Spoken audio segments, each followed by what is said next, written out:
Bonsoir à tous, il est 19 h, le rendez-vous d'information francophone sur Al-Oula. Voici les titres de l'actualité.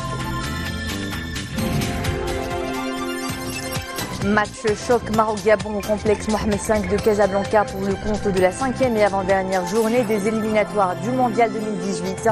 Une rencontre très attendue, elle se joue à guichet fermé dans une heure.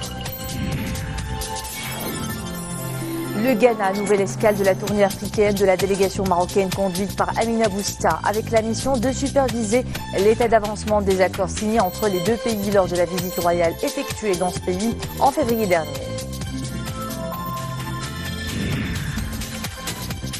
Sur les pas de Leila Alaoui, une exposition hommage qui donne à voir 4 œuvres de la photographe décédée lors d'une attaque terroriste à Ouagadougou en 2016.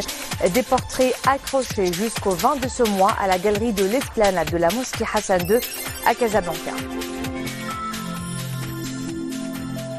C'est le grand jour. Les Lions de l'Atlas affrontent dans exactement une heure l'équipe du Gabon pour un match comptant pour les éliminatoires de la Coupe du Monde de football 2018 en Russie. Ces images viennent de nous parvenir du complexe Mohamed V de Casablanca. Et comme vous pouvez le constater, le stade est archi-comble. C'est sans doute la rencontre la plus importante du 11 national ces dernières années. Une victoire permettant au Maroc d'avoir un pied en Russie, mais on devrait se décider prochain lors du match contre la Côte d'Ivoire. Le match choc Maroc-Gabon sera disputé à 20 h au complexe Mohamed V de Casablanca et il se joue à guichet fermé.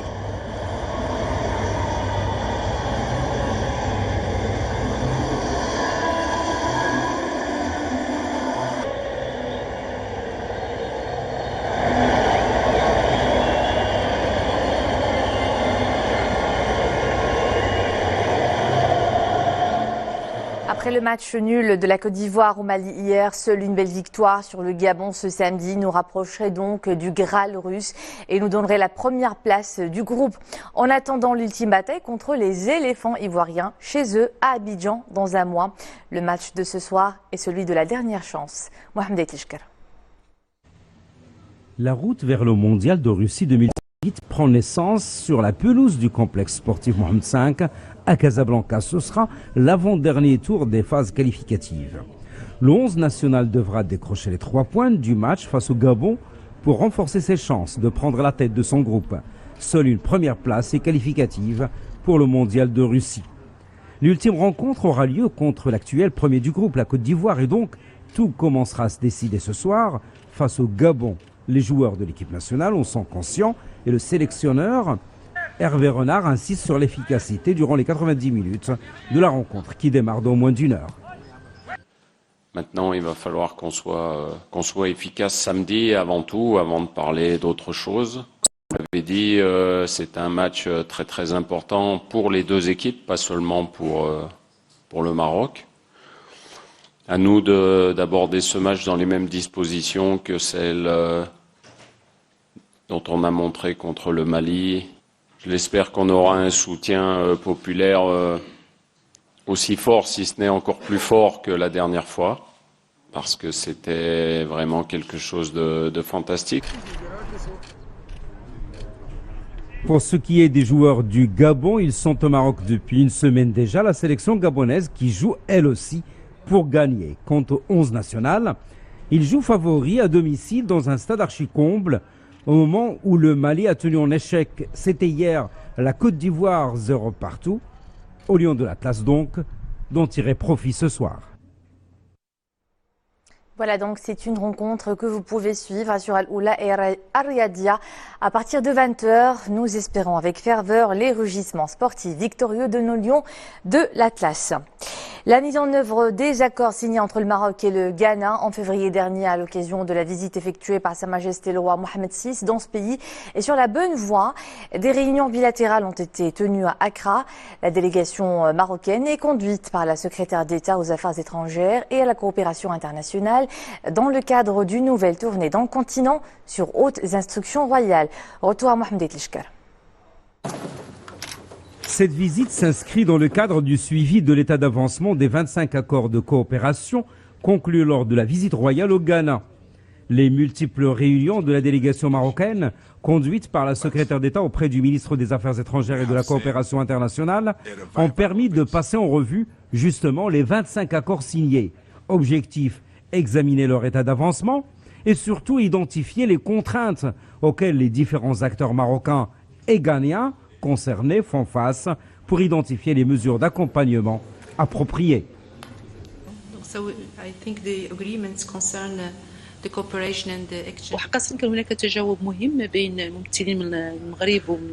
La réunion a été fructueuse entre les représentants marocains et ghanéens. La réunion a permis d'identifier un certain nombre de secteurs prometteurs pour la coopération bilatérale. Nous aspirons à travailler ensemble sur des projets modèles de partenariat.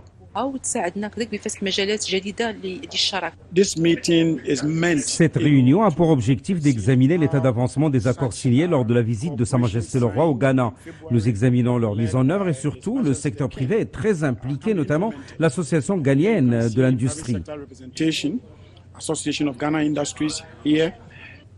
La secrétaire d'État auprès du ministre des Affaires étrangères et de la coopération internationale a eu d'intenses contacts. Elle a eu notamment des entretiens bilatéraux avec le vice-ministre des Affaires étrangères du Ghana, Mohamed Habibou Tijani.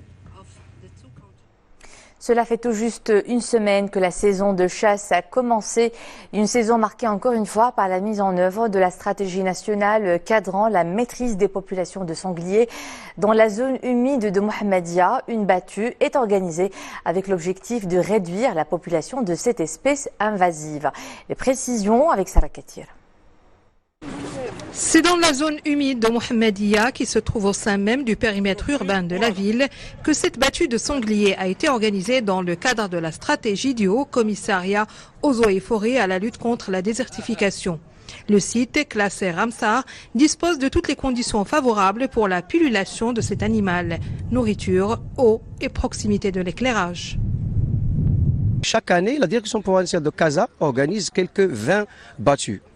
À titre d'exemple, la saison de chasse 2015-2016, on a organisé 18 battues avec 174 sangliers abattus. Par contre, pendant la saison de chasse 2016-2017, on a organisé 10 battues avec 88 sangliers abattus, ce qui démontre donc la diminution de cet animal dans les gens. La proximité de cette zone des habitations et des voies goudronnées a engendré des situations de panique aux habitants de Mohammedia et aux usagers de la route. L'existence même du sanglier dans cette zone peut causer des dégâts pour les habitants. Pas plus tard qu'une semaine, un sanglier est sorti dans cette zone, causant un accident de circulation pour des automobilistes. Le bilan de cette battue est satisfaisant. 20 sangliers ont été abattus, ce qui permettra la régulation des effectifs du sanglier dans cette zone à risque potentiel.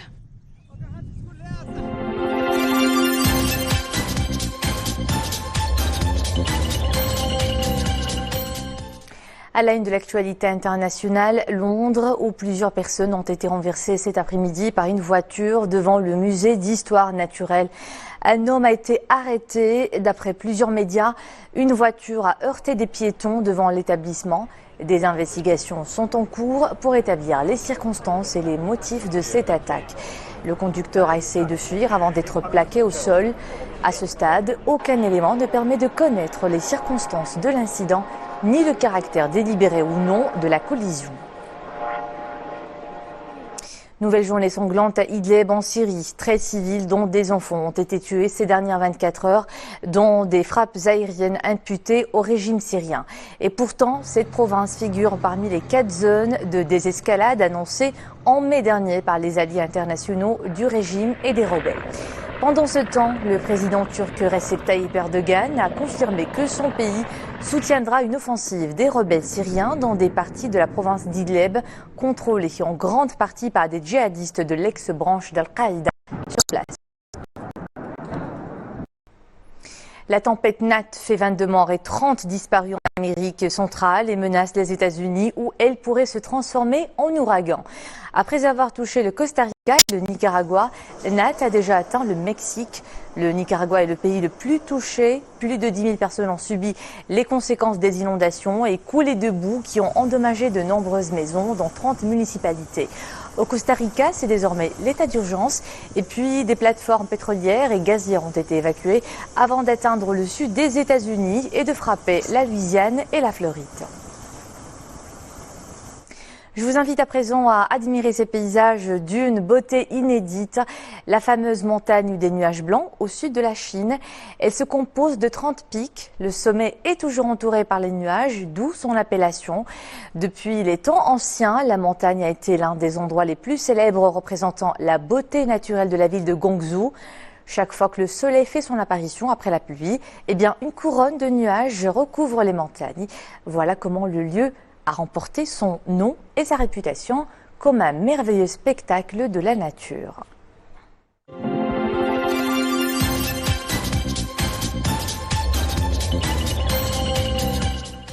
Notez maintenant ces dates si vous vous intéressez à la culture Sophie. La 10e édition du festival de Fès de la culture Sophie aura lieu du 14 au 21 octobre. L'événement revient avec le même souci, celui de faire connaître à l'international une image positive de l'islam grâce au langage universel d'ouverture et de paix que prône la voie spirituelle qui l'habite.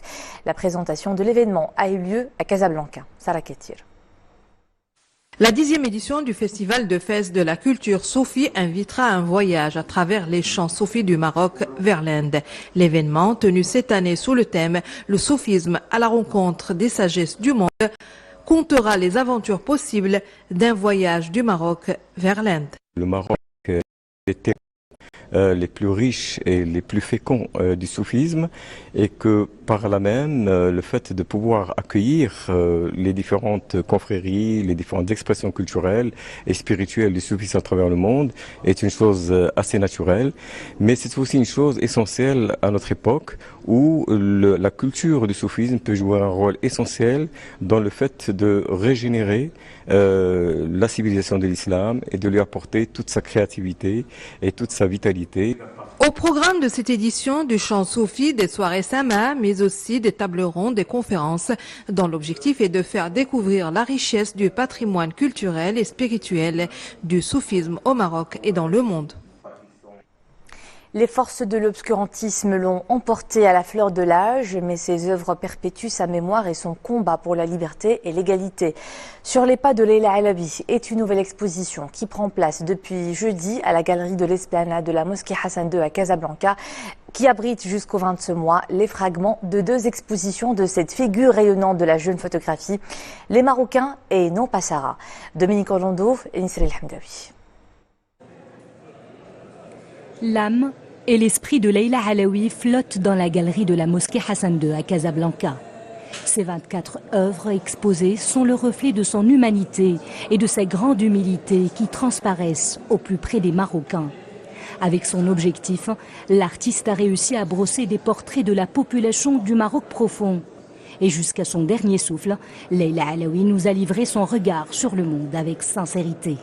Et Leila, je pense, c'était une destinée, vraiment, je pense, parce que le fait qu'elle meure dans ce pays des hommes intègres, dans une clinique qui s'appelait la clinique de la paix, le jour de l'anniversaire de la naissance de Martin Luther King, à 33 ans, tout ça sont des symboles quand même absolument incroyables. Donc, je pense que c'était vraiment un destin. Son destin de photographe avait débuté par des clichés autour d'une thématique d'actualité, l'immigration. Ses premières photos racontent l'histoire d'une jeunesse en détresse qui rêve d'atteindre l'Eldorado. Elle en était très fière parce que c'est son premier travail professionnel. C'est un reportage qui est montré dans le monde entier qu'elle a fait qui s'appelait No Passara. C'était un thème sur les enfants de l'immigration et passer du temps avec eux, comprendre pourquoi ils voulaient quitter le Maroc, pourquoi ils prenaient tellement de risques. Leila Alaoui est devenue une icône. Son œuvre est inspirante car riche en enseignements. J'ai une université aux États-Unis qui m'a contactée pour donner un cours sur l'œuvre de Leila. Il y a la mairie de Paris qui a inauguré une salle au nom de Leila. C'est la première fois dans l'histoire d'une mairie dans toute la France qu'une mairie dédie une salle à une artiste marocaine. Et elle a été décorée à titre posthume de la plus haute distinction en France, elle est commandeur des arts et des lettres. Vivre sans elle, une terrible épreuve que la famille de Leïla Alaoui parvient à surmonter avec une certaine force puisée de ses multiples hommages qui sont rendus à l'artiste regretté. C'est la fin de ce journal. Merci à vous de nous suivre. J'aurai le plaisir de vous retrouver demain à 19h.